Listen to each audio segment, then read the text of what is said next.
करके बुलाना पड़ता है कि सदन में नहीं आओगे तो 500 रुपये जुर्माना देंगे। 8-10 मुख्यमंत्री के दावेदार लिए पार्टी छिटक रही है। देखिए, पार्टी की हमारी आंतरिक व्यवस्था है और पार्टी के विधायक दल का अनुशासन ये दिखता है। कांग्रेस पार्टी का अनुशासन सबके सामने है। यदि 8-10 मुख्यमंत्री के दावेदार हैं तो उनको तकलीफ नहीं होनी चाहिए, क्योंकि उनके तो 2 और 2 में भी लट्ठम लट्ठी है। इसलिए मुझे लगता नहीं कि उनको कोई कहने का अधिकार है। सर, दिया कुमारी जी के परिवार वालों के खिलाफ एक शिलालेख में वो टिप्पणी लिखी है, आप क्या मानते हैं, इसके लिए क्या होना चाहिए? नहीं, इसके लिए यदि केवल किसी की मानहानि करने का मन हो, वो प्रश्न हो, लेकिन जो चीज़ें तथ्यों से परे हो लिया है उसके बारे में तथ्यपरक चीज़ों की जांच होकर उसकी हकीकत सामने जब तक नहीं आती हो तब तक कोई भी बात कहना मुनासिब नहीं है। आचार्य धर्मेंद्र महाराज का लेकर मैं पूज्य आचार्य धर्मेंद्र महाराज जी के प्रति अपनी संवेदना व्यक्त करता हूं और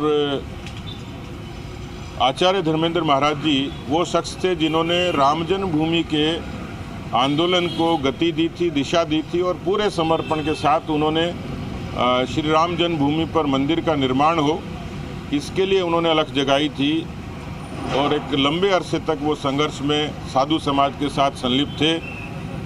मुझे लगता है कि जिस तरीके की उस ज़माने में जब श्री राम जन्मभूमि का आंदोलन चला था, आपकी अगुवाई में यशस्वी आंदोलन हुआ और भगवान राम को भी उनके पवित्र स्थान पर मंदिर के निर्माण का मार्ग प्रशस्त हुआ था, तो मुझे लगता है कि एक बड़ी शख्सियत हमारे बीच से चलेगी। शंकराचार्य स्वामी नित्यानंद सरस्वती ने कहा है कि भारत को हिंदू राष्ट्र बनाना है।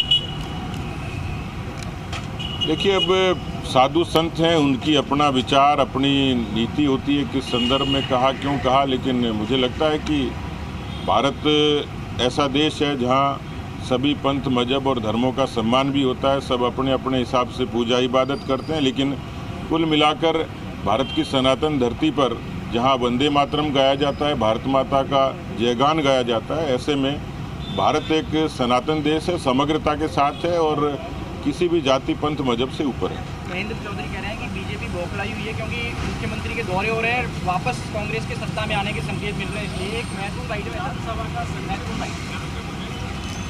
वो कह रहे हैं कि सत्ता में वापस कांग्रेस के आने के संकेत दे रहे हैं। खेलों के आयोजन में मुख्यमंत्री जा रहे हैं, वहाँ से जनता कह रही है कि बोले वापस सरकार आए। आकाश पाताल एक हो सकते हैं, समुद्र सूख सकते हैं, लेकिन कांग्रेस की सरकार वापस नहीं आ सकती। ये मुंगेरी लाल के हसीन सपने जो कभी पूरे नहीं होंगे।